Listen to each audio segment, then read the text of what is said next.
guys, my name is Joseph Hanna. I am the buyer and the designer here at noreserveclassiccars.com. And today we're going to be talking about my love for cars and my love for my own personal car that I drive quite often. And we're going to talk about the process of how I bought that car, what I did with the car, what journey it's gone through, and where it's at now. So I always loved the C2 Corvette. First gen Camaros were always my true heart and my favorite.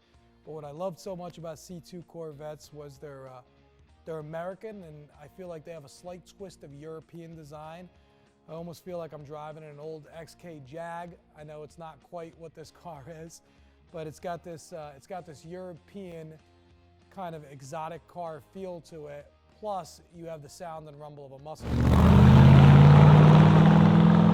Back in probably 2010, 2011, I was searching on Craigslist and I was looking for the right C2 Corvette. At that time, I didn't want to really get involved with something that needed a bunch of work.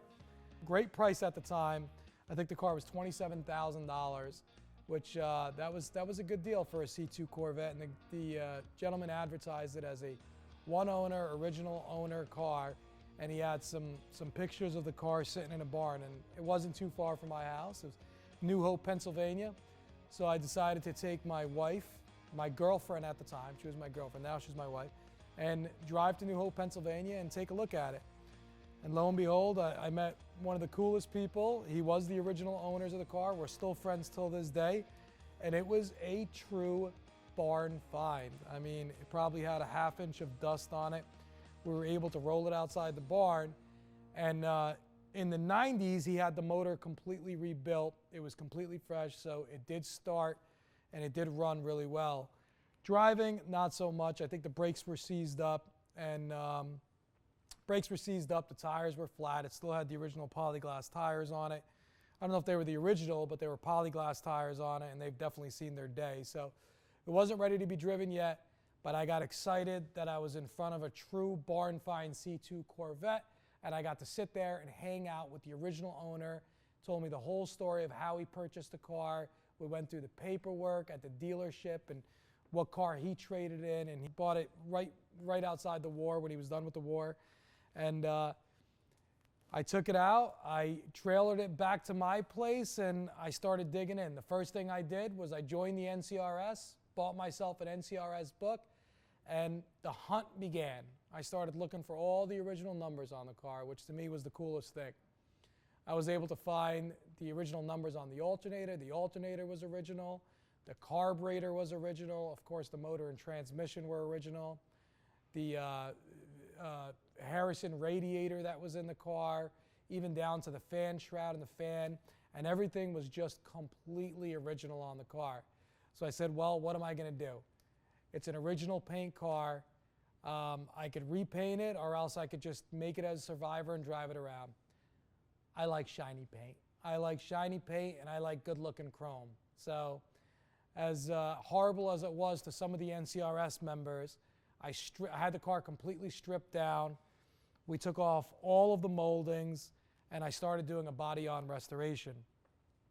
So all of the bumpers, trim, moldings around the windows are the original moldings. We just simply took that down. We had it re-chromed, repolished. We had the car stripped down to bare fiberglass, repaired any fiberglass that needed repairs, and had it completely repainted. And we were able to put back all the original trim and chrome on, just completely redone. I didn't want to go that far with the car. I did like the original patina look, even though I like shiny paint. I still like to feel like I'm in a 1966. So I kept a lot of the original interior. I did reupholster the seats, but the seat belts, the seats and the carpet, the seat belts and everything else were completely original. All the gauges worked fine. Everything worked well inside the car. So I kept it just the way it was and started driving it. Over time, things started going wrong, and the wiring was the original wiring in the car. So we took on the process of completely rewiring the car, which definitely was an upgrade on the car. The power windows started working better, everything started working better. Updated fuse box. So that was the next step. Now, as driving it and I started putting on more and more miles, I realized I really needed to have air conditioning if I was going to enjoy this car on those hot summer days. And if I was going to continue to enjoy it in the fall, during the cooler nights and the colder days, I really needed a good working heat system. So we did upgrade the car with a vintage air conditioned heating system, which was a phenomenal upgrade to do. Probably one of the best upgrades I've done on this car, and it makes it so I could drive the car all the time. If it's too cold, I could put the top up, put the heat on. If it's too hot, I could blast the air conditioning, and it lets me really be able to drive and enjoy the car. Now, this car is a non-power steering car with non-power brakes, and that's exactly how I like it. I'll never put power steering or power brakes in the car because you get that true 1966 feel. And for what we're used to today with Teslas and all the modern technology that we have, let's face it, guys and gals, our cars essentially drive themselves. Well, not this one. If you're in this car and you're driving it, you have to think. You don't have power brakes, so if you're coming to a sudden stop, you might want to downshift. You don't have power steering, so you got to put a little bit of thought in how you're turning and your capability of making K-turns in certain areas. So there's definitely thought put behind driving the car, and the most amazing thing is you could hear it, you could feel it, and you're driving it yourself. So here it is, my pride and joy. 1966 Corvette, original Nassau blue car, original power windows, original side pipes. I still have the inspection sticker from 1993, and the coolest part is I'm still acquaintances, friends with the original owner of this car, and we still talk time to time.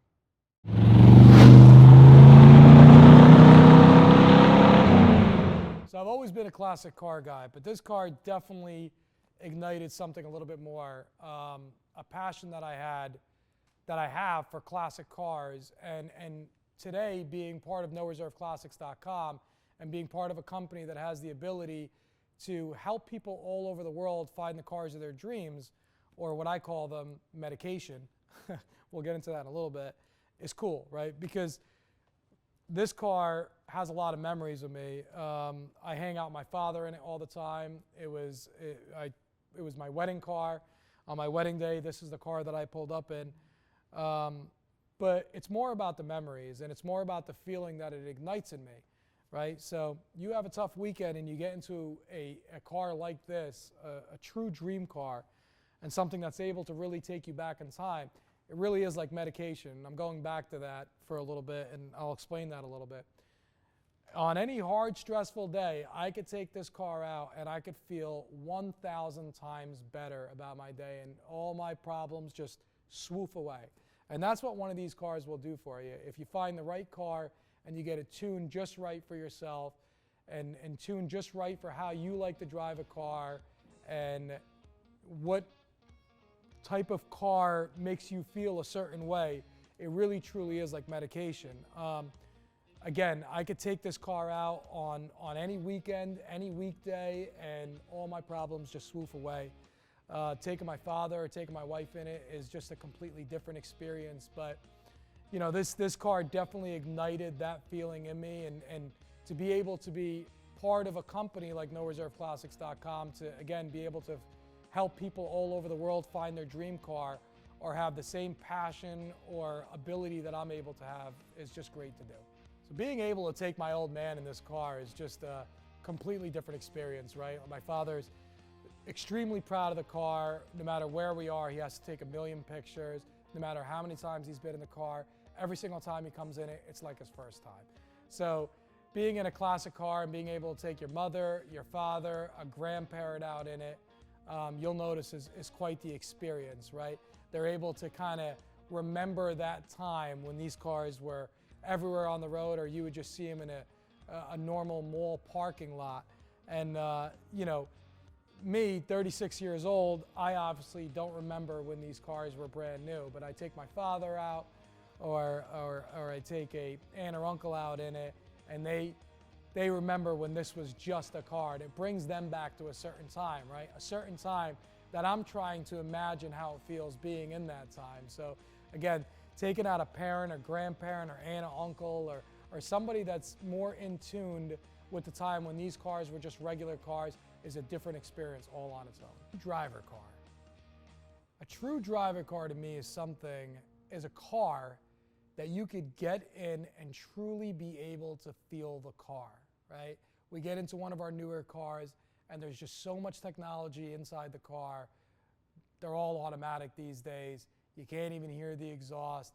It's like a capsule that just takes you from point A to point B, almost like a ferry or of some sort. You're not even driving yourself. You're just sitting in this thing, and it takes you from here to the mall, from here to work and back.